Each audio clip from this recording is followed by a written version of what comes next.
নিরাপত্তাটা আমরা আর কি চাচ্ছিলাম ইনশোর করতে। তো এই স্টেটমেন্টটা আমি দিয়েছিলাম ক্রীড়া মন্ত্রণালয়কে সার্চ কমিটিতে গিয়ে।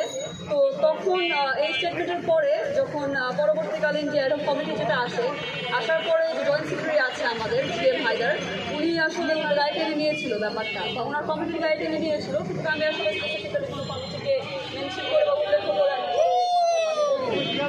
তো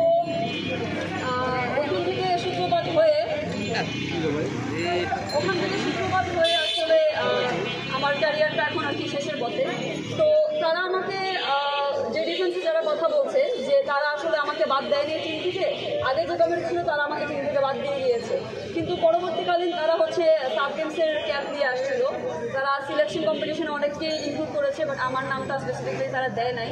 তো আমি যখন তাদের সাথে কথা বলতে গিয়েছিলাম ফেডারেশনে, তখন তারা আমার সাথে খুবই ডিসরেসপেক্টফুলভাবে কথা বলেছিল। তারা আসলে এমন কিছু কিছু ওয়ার্ডস ইউজ করেছে যেগুলো আসলে অনেক ভয়াবহ নারীদের জন্য। তো এমন একটা স্থানে বসে, সে জয়েন্ট সেক্রেটারির একটা স্থানে বসে সেই যখন একটা অ্যাথলেটের সাথে, একটা নারী অ্যাথলেটের সাথে যখন সে এভাবে কথা বলছে, আমার মনে হয় না এখানে নারীরা আসলে সেফ।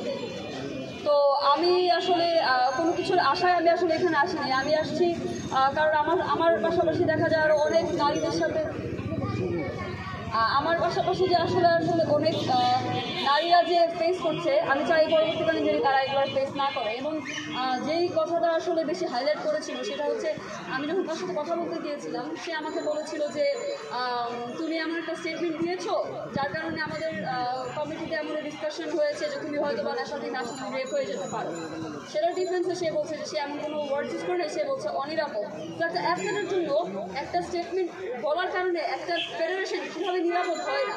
কেন একটা অ্যাথলেট এগুলো ফেস করবে না? কেন একটা অ্যাথলেটের সাথে এটা বলা হবে যে ফেডারেশন তোমার জন্য অনিরাপদ? জাস্ট বিকজ আমি আজকে এই কথাটা বলেছি, আমি কোনো কথা বলিনি, আমি জাস্ট নর্মাল একটা সেফটির বিষয়ে কথা বলছিলাম, যাচ্ছে।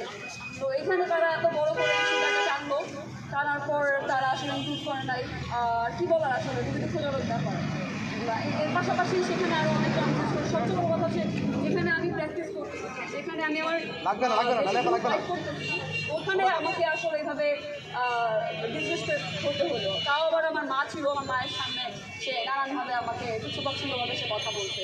এটা তো আসলে খুবই আনফেয়ার অ্যান্ড ইনজাস্টিস।